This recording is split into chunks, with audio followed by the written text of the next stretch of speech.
Assalamualaikum warahmatullahi wabarakatuh. Bertemu kembali dalam pelajaran fisika Diman 2 Sukaumi. Kobarkan semangat, raih cita-cita. Mudah bagi kita, berguna bagi yang lain. Jangan lupa like and subscribe ya.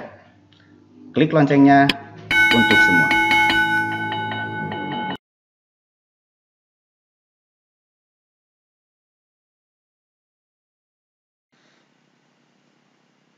Baiklah, hari ini kita akan membahas tentang elastisitas. Tapi sebelumnya, materi yang sudah Bapak berikan bisa kalian lihat di channel YouTube dengan akun Johar Nur. Terima kasih yang sudah subscribe, yang belum, tunggu ya.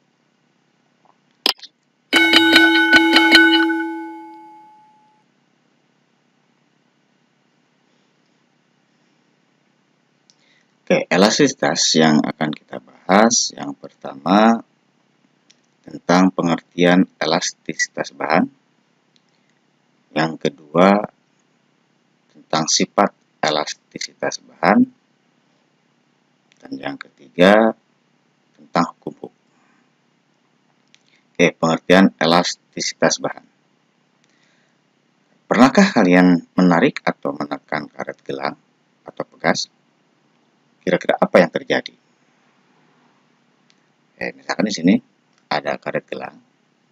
Kita ambil satu karet gelang, kemudian kita tarik karet gelang itu. Atau dengan kata lain, karet gelang itu kita beri gaya luar. Maka karet gelang ini akan mengalami deformasi atau perubahan bentuk atau ukuran.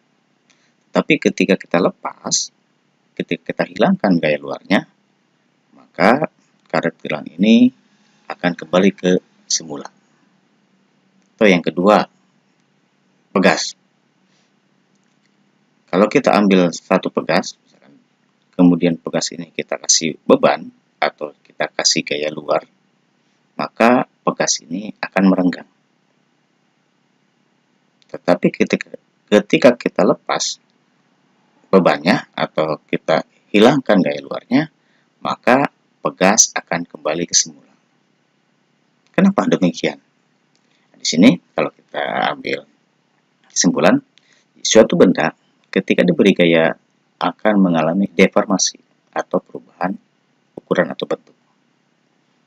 Seperti tadi ya, karena mendapat gaya, molekul-molekul benda akan bereaksi dan memberi gaya untuk menghambat deformasi.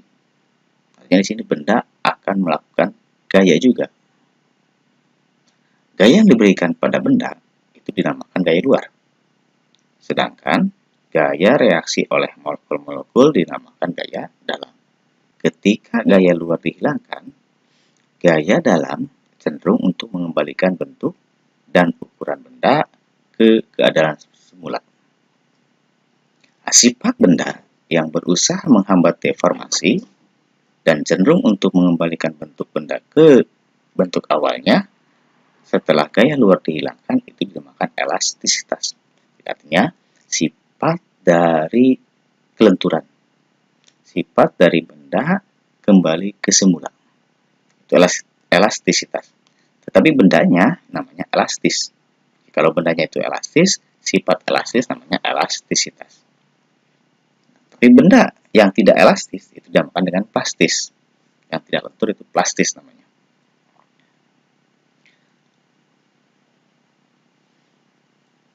Yang kedua, sifat elastisitas bahan. Di sini misalkan ada sebuah benda yang memiliki luas A, benda ini diberi gaya F, misalkan gini. Maka benda tadi, benda mula-mulanya L0, itu akan bertambah dengan delta L. Kasus ini, itu benda akan mengalami dua. Yang pertama, tegangan, stres. Yang kedua, regangan, strain. Lagi ya, benda seperti ini akan mengalami tegangan dan regangan. Untuk tegangan, stres. Tegangan pada kasus tadi, pada kasus benda ini, itu merupakan perbandingan antara gaya tarik atau F ini yang dikerjakan pada benda dengan luas penampang A. Secara matematik, bahwa yang namanya tegangan itu sigma sama dengan F per A. Tegangan sama dengan gaya dibagi dengan luas. Nah, sigmanya itu adalah tegangan, satuannya Newton per meter kuadrat, atau dengan satuan lain Pascal namanya. F, gaya, satuannya Newton. A, luas penampang, satuannya meter persegi atau meter pangkat 2. Yang B, regangan atau strain. Kalau regangan, itu merupakan perbandingan pertambahan panjang delta L ini dengan panjang mula-mula L0 karena ada gaya luar yang mempengaruhi benda. Jadi, kalau regangan mah perbandingan pertambahan panjang delta L dengan panjang mula-mula L0. Secara matematik, maka bisa dituliskan E sama dengan delta L per L0. Jadi, regangan itu perubahan panjang atau pertambahan panjang dibagi dengan panjang mula-mula. E-nya itu regangan tanpa satuan. Delta L itu pertambahan panjang meter. L0 adalah panjang mula-mula meter. Yang C-nya ini adalah modulus elastisitas atau modulus Young. Modulus elastisitas itu merupakan perbandingan antara tegangan dengan regangan. Sekali lagi, yang namanya modulus elastisitas atau modulus Young itu adalah perbandingan antara tegangan dengan regangan suatu bahan selama gaya yang bekerja tidak melampaui batas elastisitasnya. Secara matematik, yang namanya modulus elastisitas itu besarnya E-nya E besar. E sama dengan sigma per E kecil. E besar inilah modulus elastisitas atau modulus Young. Sigma itu adalah tegangan dan E kecil adalah regangan. Karena yang namanya tegangan itu adalah gaya perluas dan regangan itu adalah delta L per L0, maka persamaan ini bisa dituliskan juga dengan E sama dengan FL0 dibagi A kali delta L. Oke, sekali lagi, dari mana? Dari penjabaran tegangan dengan regangan. Oke, bagaimana sekarang besarnya tetapan gaya benda elastis? Besarnya tetapan gaya elastis itu bisa dituliskan dengan K sama dengan A kali E dibagi L0. K-nya itu sendiri adalah tetapan gaya benda elastis, satuannya Newton per meter. E itulah modulus Young, satuannya Newton per meter kuadrat. Ini catatan bahwa nilai modulus Young hanya bergantung pada jenis benda atau komposisi benda, tidak bergantung pada ukuran atau bentuk benda. Lagi ya, nilai modulus Young itu hanya bergantung pada jenis bendanya. Semakin besar nilai E, semakin besar nilai modulus Young, itu berarti semakin sulit untuk merenggangkan benda atau merentangkan benda. Artinya, dibutuhkan gaya yang lebih besar lagi.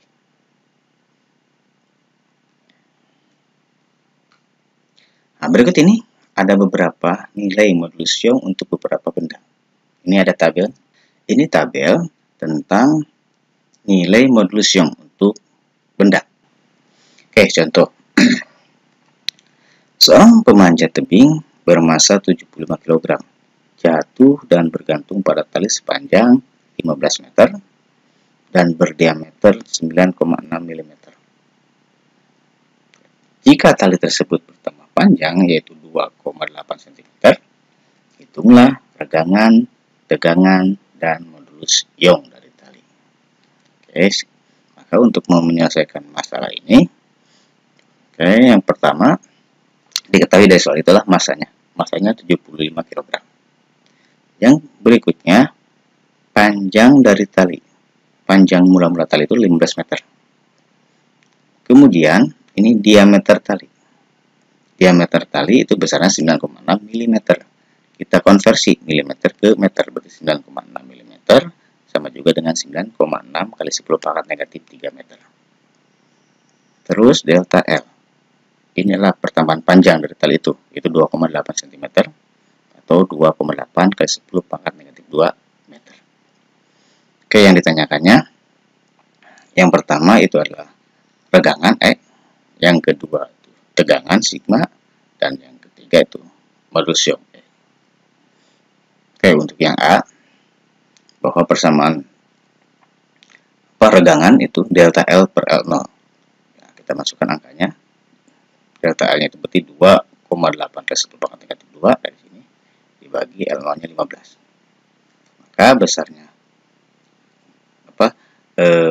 regangan 1,87 kali 10 pangkat negatif 3 tanpa satuan ya. Yang B, sekarang tegangan. Bahwa yang namanya tegangan adalah gaya per luas. Itu sama juga dengan di sini gaya.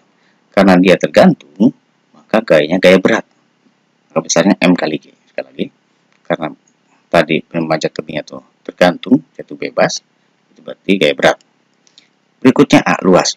Luasnya di sini luas tali. Berarti luas tali itu luas lingkaran. Luas lingkaran itu besarnya 1/4 VD kuadrat. Maka untuk tegangannya besarnya M-nya 75, G-nya kita pakai 9,8. Karena di soal tidak ada penjelasannya, berarti kita pakai yang 9,8 saja. Terus 1/4 V-nya kita pakai 3,14. D-nya kita pakai 9,6 kali 10 pangkat negatif 3 dikuadratkan. Maka ketika dihitung, itu besarnya tegangan sama dengan 10,2 kali 10 pangkat 6 Newton per meter kuadrat. Yang C, modulus Young-nya. Modulus Young itulah tegangan dibagi regangan. Maka tegangannya dari 10,2 kali 10 pangkat 6 dibagi 1,87 kali 10 pangkat negatif 3. Maka besarnya 5,45 kali 10 pangkat 9 Newton per meter kuadrat. Oke, yang ketiga, ini hukum Hooke. Hukum Hooke ini terjadi pada abad 17. Itu dari Inggris, nama lengkap itu Robert Hooke. Dia pertama kali menyelidiki hubungan antara gaya tarik yang diberikan pada sebuah pegas dengan pertambahan panjang pegas tersebut. Nah, misalkan begini, ada sebuah pegas, ketika pegas ini ditarik oleh gaya F, kemudian dilepas, maka pegas ini ketika ditarik itu akan mengalami pertambahan panjang sebesar delta X. Nah, ketika dilepas, dia akan melakukan gerak harmonik atau menghasilkan gaya pemulih yang besarnya negatif K kali delta X. Ini adalah besarnya gaya pemulih. Negatif ini menunjukkan bahwa itu gaya pemulih itu berlawanan arah dengan gaya yang diberikan pada pegas. Kayak keterangannya misalkan sini, Hooke menemukan bahwa pertambahan panjang pada pegas delta X ini yang ditimbulkan itu berbanding lurus dengan gaya yang diberikan. Pernyataan ini dikenal dengan hukum Hooke, bahwa pertambahan panjang pegas itu akan berbanding lurus dengan gaya yang diberikan pada pegas. Persamaannya bisa kita tuliskan bahwa F sama dengan negatif K kali delta X. Kenapa ini pakai delta X? Karena di sini contohnya pegasnya berada di posisi horizontal, posisi di subuh X. Negatif, ingat negatif di sini itu menunjukkan arah, artinya arahnya berlawanan dengan gaya yang diberikan pada pegas itu. Ya, ini bisa juga nanti kalau di sumbu Y berarti delta Y, bisa pakai delta Y. Oke, F itu gaya pegas 1 Newton, K konstanta pegas 1 Newton per meter, delta X itu pertambahan panjang satunya meter. Di sini boleh pakai delta X, boleh delta Y ya. Oke, energi potensial pegas. Nah, menurut Hooke, untuk meregangkan pegas sepanjang delta X diperlukan gaya sebesar F. Ketika teregang, pegas memiliki energi potensial. Jika gaya tarik F dilepas, pegas akan melakukan usaha sebesar W sama dengan F kali delta X. Kalau kita buat grafik hubungan antara F dengan delta X ini seperti ini. Ini artinya berbanding lurus. Semakin besar F-nya, maka akan semakin besar juga delta X-nya. Ya.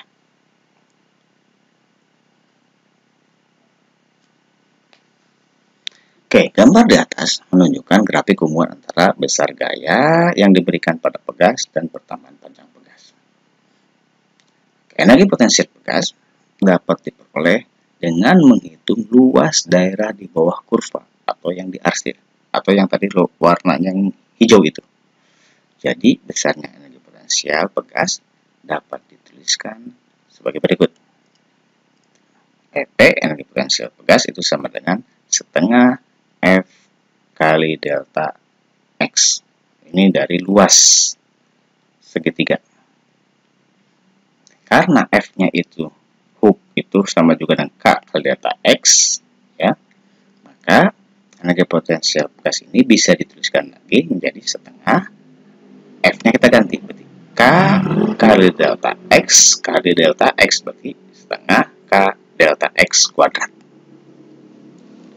Di mana di sini MP itulah energi potensial pegas, satuannya Joule. Oke, contoh. Sebuah pegas digantung bebas secara vertikal sepanjang atau yang panjangnya 20 cm. Di ujung bawahnya digantungkan beban bermasa 100 gram. Sehingga pegas bertambah panjang menjadi 25 cm. Jika G-nya 10 meter per sekon kuadrat. Jadi yang kita hitung di sini, tentukan yang A-nya itu konstanta pegasnya, yang B energi potensial pegas.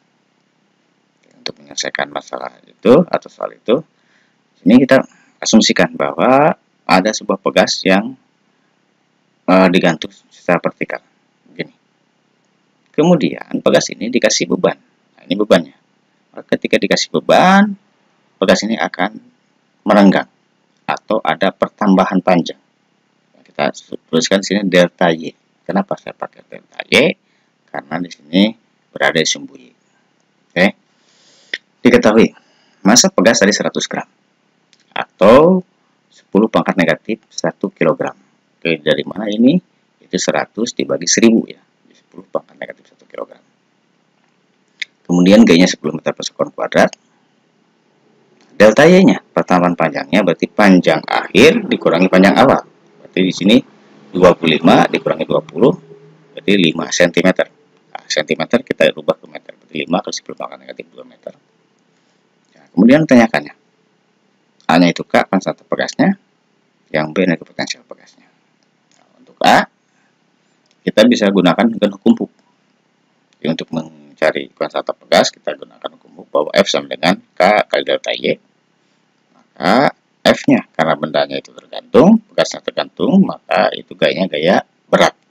Besarnya M kali G kali K delta Y. Kali yang dicari K-nya, maka kita memperhatikan maka K sama dengan bina ruas M kali G dibagi delta Y. Oke, M-nya kita masukkan 10 pangkat negatif 1, G-nya 10, dibagi delta Y-nya 5 kali 10 pangkat negatif 2. 10 pangkat negatif 1 kali 10 itu sama dengan 1. Kita bisa coret, sama dengan 1. Maka K-nya itu akan sama juga dengan 1 per 5 kali 10 pangkat negatif 2. 10 pangkat negatif 2 kita pindah ruaskan ke atas. Maka jadi 10 pangkat positif 2. 10 pangkat 2 dibagi 5 atau 100 dibagi 5 sama dengan 20 Newton per meter. Oke, yang B-nya energi potensial pegasnya itu bisa dihitung dengan persamaan setengah K delta X kuadrat. Setengah K-nya itulah 20 yang tadi sudah dapat ini kali delta X-nya kuadrat, ingat 5 kali 10 pangkat negatif 2 dikuadratkan. Oke, di sini 2 dibagi 2 sama 1, maka besarnya potensialnya tinggal dikalikan 5 kali 5 25 kali 10 pangkat negatif 3. 10 pangkat negatif 3 didapat tadi 10 pangkat negatif 2 dikuadratkan 10 pangkat negatif 4 dikali 10 berarti 10 pangkat negatif 3 atau besarnya 0,025 Joule.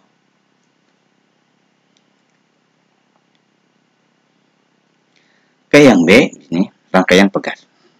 Rangkaian pegas itu ada dua. Yang pertama rangkaian seri dan yang kedua rangkaian paralel.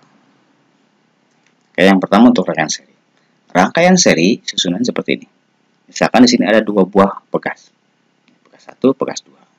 Pegas 1 memiliki konstanta, misalkan K1. Pegas 2 konstantanya K2. Di sini dikasih beban F. Maka untuk kedua konstanta pegas ini bisa digabungkan atau bisa diganti menjadi penggantinya. Kita gabungkan, nah ini menjadi satu, nama jadi KS. KS inilah konstanta pengganti seri. Sekali lagi ya, KS ini konstanta pegas pengganti seri dari K1 dan K2 ini. Besarnya berapa? Untuk menghitung konstanta pegas seri itu didapat dari 1 per KS sama dengan 1 per K1 plus 1 per K2. Karena di sini ada 2 pegasnya ya. Kalau lebih dari 2 ya tinggal ditambahkan lagi ya. Oke, di mana nih KS itulah konstanta pegas pengganti seri. Satuannya Newton per meter. Yang kedua, rangkaian paralel. Kalau paralel seperti ini susunannya. Ketika digabungkan, konstanta pegas paralel itu menjadi Kp, konstanta pegas pengganti paralel. P-nya itu paralel. Menghitungnya bagaimana? Untuk paralel itu tinggal menjumlahkan saja. Jadi Kp sama dengan K1 tambah K2. Tinggal dijumlahkan dari konstanta pegas yang ada. Oke, Kp di sini satunya konstanta pegas pengganti paralel. Satunya Newton per meter kuadrat. Oke, contoh misalkan dua buah pegas A dan B masing-masing memiliki konstanta pegas berturut-turut 150 Newton per meter dan 300 Newton per meter. Tentukan konstanta pegas pengganti jika dirangkai secara seri dan paralel. Maka untuk menyelesaikan soal itu di atas, di sini berarti ada dua konstanta pegas yang bersama, K1 nya 1 Newton per meter, K2 nya 300 Newton per meter. Dan tanjakan adalah KS dan yang kedua adalah KP. Oke, untuk KS atau untuk rangkaian seri kita menggunakan persamaan 1 per KS sama dengan 1 per K1 ditambah 1 per K2 karena ada 2.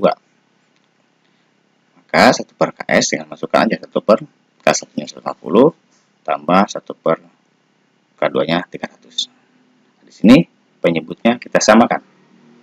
Jadi 1 per KS sama dengan 3 per 300. Jadi kita samakan penyebutnya menjadi 300. 300 dibagi 50 itu 2, kali 1 2, 300 dibagi 1 1, kali 1 1, jadi 2 tambah 1 3, 3 per 300. Itu baru 1 per KS, maka KS-nya sendiri besarnya tinggal dibalik. Ya, tinggal dibalik, di 300 dibagi 3. Maka besarnya KS adalah 100 Newton per meter.